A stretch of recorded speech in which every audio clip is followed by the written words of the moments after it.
Fala aí, galera, tudo bem com vocês? Professor Rodrigo Sérgio Geografia, e vamos dar continuidade ao conteúdo de Geografia do Brasil dentro da parte física. E aí, deixando bem claro qual é a nossa missão com vocês, né? Missão dada é missão cumprida. Nós vamos fechar a parte de vegetação do Brasil e depois vamos trabalhar a parte de clima do Brasil. Dessa forma, a gente vai estar fechando aí a parte física, uma vez que o professor Saulo está trabalhando a parte de relevo, está trabalhando a parte de solo e vai trabalhar também a parte de hidrografia. A gente está fechando vegetação, vamos trabalhar clima e dessa maneira a gente fecha os 5 tópicos da geografia física brasileira, tá bom? Tranquilo? Então, nas últimas aulas, a gente já trabalhou um pouco, a gente passeou pela vegetação do Brasil, pela vegetação do Maranhão. Na vegetação do Brasil, nós já falamos da floresta amazônica, falamos do cerrado, falamos da caatinga e agora fechando a última, né, vegetação de zona tropical dentro do Brasil, a gente chega na Mata Atlântica. Mata Atlântica que pode ser chamada também de floresta tropical de encosta. Uma vez que essa vegetação ela cobria originalmente a encosta dos morros, se estendendo do Rio Grande do Norte até o Rio Grande do Sul. Isso mesmo, a vegetação de Mata Atlântica ela já foi extremamente mais abrangente do que ela é hoje. Então, quando você pegar uma questão de prova, qual é a vegetação do Brasil que possui um maior nível de desmatamento, não tem dúvida, o gabarito é Mata Atlântica ou floresta tropical de encosta. Certo? Ei, Rodrigo, mas por que essa Mata Atlântica ela não aparece, por exemplo, quando nós falamos dos hotspots brasileiros? Geralmente se cobra somente a área do Cerrado, porque a área de Mata Atlântica, como a gente vai ver já já, é uma área de preservação permanente. É uma área que, teoricamente, não pode ser mais alterada. Quer dizer que, teoricamente, os níveis de desmatamento dentro dessa Mata Atlântica não podem se expandir mais, tá bom? Essa Mata Atlântica cobria originalmente os morros do Rio Grande do Norte até o Rio Grande do Sul, mas foi intensamente desmatada devido à atuação de alguns ciclos econômicos dentro dessa área. Por exemplo, a extração do pau-brasil lá no período pré-colonial foi feita de áreas de Mata Atlântica. Depois, já no período colonial, a exploração da cana-de-açúcar, a própria plantação de cacau, a própria plantação de tabaco nas áreas da Bahia, também feitas dentro da área de Mata Atlântica. Mais recente, dentro do século XIX já, as grandes lavouras de café também contribuíram para o desmatamento da Mata Atlântica. E, mais recente, já no século XX, você tem a intensa expansão urbana e industrial dentro da região sudeste do Brasil, também contribuindo para o desaparecimento, né, por quase desaparecimento dessa cobertura vegetal. Então você percebe que essa Mata Atlântica, que essa floresta tropical de encosta, ao longo dos séculos foi intensamente desmatada, fazendo com que hoje, da cobertura original dessa Mata Atlântica, nós tenhamos cerca de 7%. 7% da cobertura original, então 93% já foi desmatada. E hoje, somados a esses 7% restantes de cobertura original, você tem 5% de áreas de replantio feito pelo projeto SOS Mata Atlântica. É por isso que em algumas questões, em algumas leituras, você pode encontrar, por exemplo, que o que nós temos de Mata Atlântica no Brasil, olha só, corresponde a 12%. Se você encontrar essa informação, se você encontrar isso em alguma questão de prova, em alguma apostila, o Brasil tem 12% de Mata Atlântica, essa é a dica do Humanas na Veia, tá? Essa é a super dica. 12% de Mata Atlântica, certo? 7% de cobertura original e 5% de replantio através do projeto SOS Mata Atlântica. Tranquilo? E quais são as características dessa Mata Atlântica, dessa floresta tropical de encosta? As características, elas são similares às características da floresta amazônica. Mas por que isso? Porque tanto a Mata Atlântica quanto a floresta amazônica são florestas tropicais. No caso da floresta amazônica, é uma floresta tropical equatorial, proximidade da linha do Equador e uma grande umidade, certo? A nossa Mata Atlântica, floresta tropical de encosta, porque cobre a encosta dos morros. cobre um domínio morfoclimático chamado de mares de morros. E quais são as características então?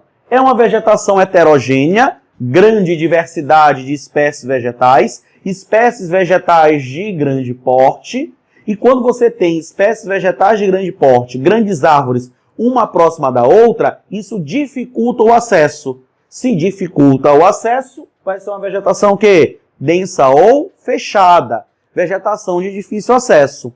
Com uma vegetação perene, folhas perenes, quer dizer o quê? Folhas sempre verdes, dentro de um ambiente de grande umidade. Tá aqui, ó, vai ser um ambiente higrófilo.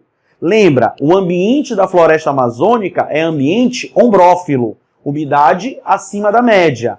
A Mata Atlântica é ambiente higrófilo, significa ambiente com grande umidade, onde você vai ter as folhas latifoliadas, folhas grandes, folhas largas, que ajudam intensamente no processo de evapotranspiração.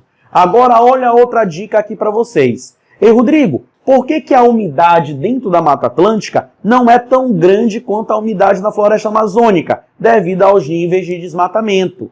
O elevado nível de desmatamento dentro da Mata Atlântica diminuiu a quantidade de transpiração, de liberação de umidade através dessas árvores. Ora, diminui a cobertura vegetal, diminui a liberação de umidade. Por isso que a Mata Atlântica é menos úmida do que a floresta amazônica. Entendido?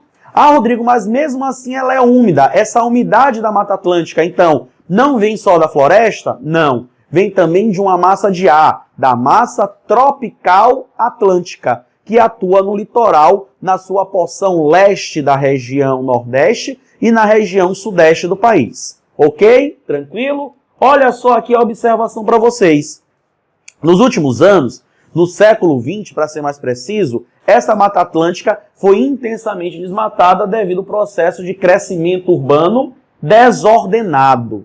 Você tem que lembrar que no início do século XX, 1930, você tem dentro do Brasil o nosso processo de industrialização. Com esse processo de industrialização, com a instalação de fábricas dentro das áreas urbanas, a população ela tende a sair do campo e seguir em direção à cidade. É o fenômeno de quem? Do êxodo rural. Com esse êxodo rural, a população do campo vai diminuindo e a população da cidade vai o quê? Aumentando.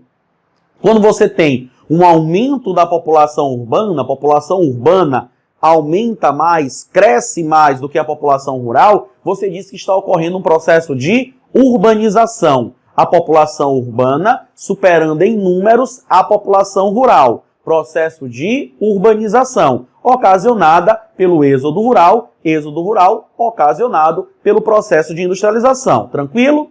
Se aumenta o número de pessoas vivendo dentro das cidades, essa cidade ela tem que crescer, ela tem que se expandir. Você tem então um crescimento urbano, uma expansão da malha urbana, aumenta o número de casas, de prédios, de ruas, de calçadas, para poder gerar as habitações para essa população que está chegando dentro da cidade.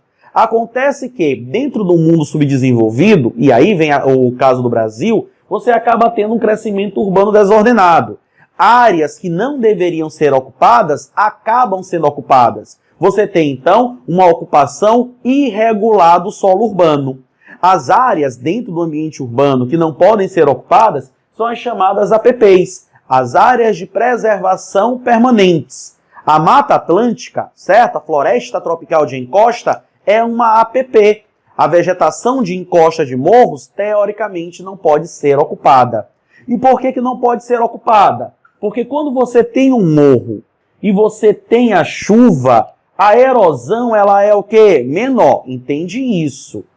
Na hora de uma questão de prova, um dos distratores que eles costumam utilizar é que a cobertura vegetal elimina o processo de erosão. Isso está errado. Toda e qualquer área exposta à superfície sempre vai sofrer o processo de erosão, porque as áreas superficiais elas vão sofrer erosão pela ação dos agentes externos, pela ação do intemperismo. Então, toda e qualquer área superficial sofre erosão. Com a presença de cobertura vegetal, a erosão não é eliminada, ela é o quê? Diminuída. Todo mundo entendeu isso? Então, com a presença de vegetação nessa encosta dos morros, você tem uma diminuição do processo de erosão durante o período chuvoso. Acontece que com esse crescimento urbano desordenado, essas áreas de encosta de morros são ocupadas de maneira irregular. E aí vai outra informação para você também. Lembra disso. Quem ocupa irregularmente a encosta dos morros é principalmente a população de baixa renda. Principalmente, não exclusivamente, tá bom? Essa ocupação irregular do solo urbano, ela é feita por populações de diferentes classes sociais. Pela classe A, pela classe B, classe C, classe D, da classe mais alta à classe mais baixa. Acontece que, predominantemente, principalmente no mundo pobre, essa ocupação irregular é feita principalmente pela população de baixa renda. Tanto que na encosta desses morros, no litoral do sudeste brasileiro e até mesmo no litoral do nordeste do Brasil, surgem as chamadas favelas, ok? Hoje a gente não pode mais usar a denominação favela, e sim comunidade ou áreas de ocupação irregular do solo urbano, áreas que não possuem infraestrutura. O que é que acaba acontecendo então? Você tem a encosta dos morros ocupada de maneira irregular. Quando vem o período de chuva, você acaba intensificando o processo de erosão, você acaba intensificando o desgaste desse relevo e você vai ter um maior escoamento superficial com grandes deslizamentos de terra dentro dessas áreas. Algo que é muito comum de você assistir, infelizmente, nas reportagens ao longo do primeiro semestre, que é o nosso período chuvoso. E aí essas encostas de morros sem cobertura vegetal acaba acontecendo esse processo. Já caiu na prova da UEMA, em 2015, um deslizamento de terra nas áreas de encostas de morros na cidade, ali na região metropolitana de Salvador. Aconteceu no primeiro semestre, a área de morro ocupada de maneira irregular, período chuvoso e deslizamento de terra.